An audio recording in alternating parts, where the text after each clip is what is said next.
আমি বাংলাদেশের নাগরিক, আমি মুক্তিযোদ্ধা পরিবারের সন্তান। নিষিদ্ধ করবার ম্যান্ডেটটা, নিষিদ্ধ করবার অধিকারটা তাদেরকে কে দিল? এই জনগণ, আপনারা সব সোচ্চার হন। আমরা আগের সরকার চাই, আগের সরকার অনেক ভালো ছিল। দেশটা কারো বাপের না। 52% মানুষকে পেছনে ফেলে নতুন বাংলাদেশ রচনার কোনো চিন্তা যদি কেউ করে থাকে, সেটা কখনো সম্ভব না, কোনো দিন সম্ভব না।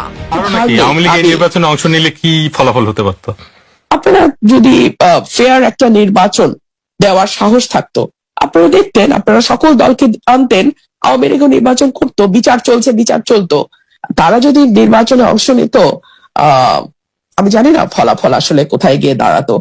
আর আমি শুধু এটুকুই বলতে পারি, যে কথাটা আমি বলছিলাম, আমি ধার নিয়ে বলি যে আমাদের নিউ এজের কবির ভাই একটা কথা বলেছে না, যে অনেকে নাকে রুমাল চাপা দিয়ে বিএনপি কে ভোট দিয়েছে জামাতকে ঠেকানোর জন্য। নাকে রুমাল চাপা দেবার কারণটা কি জানেন?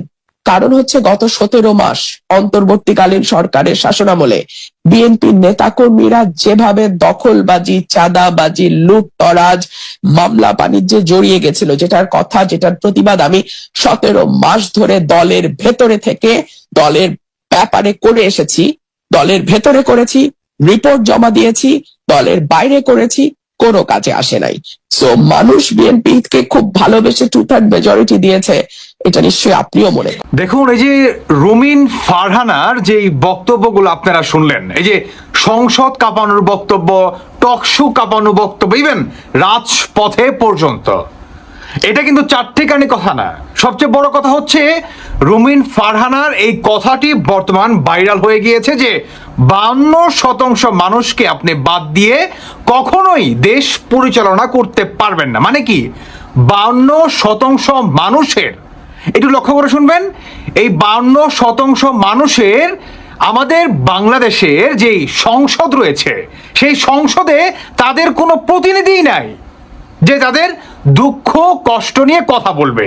তার সবচেয়ে বড় প্রমাণ কি জানেন? এই যে আজকে আওয়ামী লীগের আপনার কর্মীদের যে পোলাপান বাচ্চা কাচ্চা রয়েছে, তারা বিভিন্ন প্রতিষ্ঠান থেকে, মানে শিক্ষা প্রতিষ্ঠান থেকে তারা বঞ্চিত হচ্ছে, তাদেরকে বের করে দিচ্ছে, তাদেরকে শিক্ষা গ্রহণ করার জন্য সেই জায়গাটি বা সেই স্পেসটি দিচ্ছে না। কাজে কি হবে? দেশটা সন্ত্রাসের দিকে যাবে। কারণ আপনি আলটিমেটলি আওয়ামী লীগকে সন্ত্রাসের দিকে আঙুল দিয়ে দেখাই দিচ্ছেন। ওই যে দেখো, এটা হচ্ছে তোমার রাস্তা। সেই রাস্তাটা কি জানেন?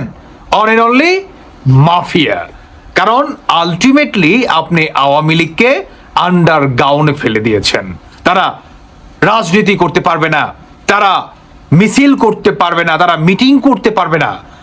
এতে কি হবে? বাংলাদেশ অস্থিতিশীল হবে, কখনো আপনার শান্তি নিয়ে আসবে না। বাংলাদেশের জনগণের ভিতরে শান্তি কখনোই আসবে না। আসবেই বা কিভাবে? 52% মানুষকে আপনি বাদ দিয়ে একটি সংসদ করে ফেললেন রাজাকারদের নিয়ে, সেখানে শান্তি না আসারই কথা, তাই কি নয়?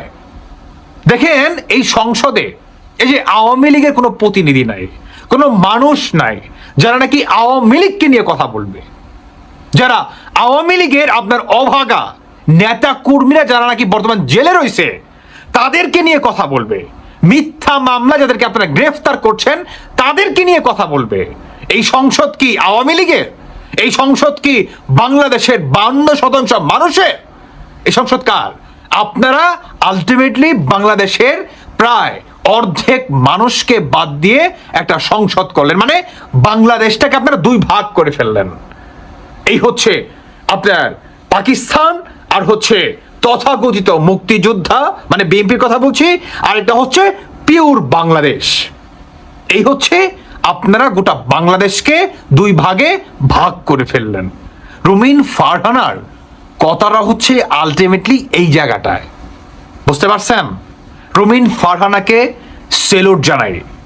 উনি সত্যি একজন চমৎকার একজন মানুষ ভাই, যেই মানুষ বর্তমান বিএনপির আপনার একদম মানে পেন্ট পাইনা হেঁচড়া খুইলা ফেলতেছে।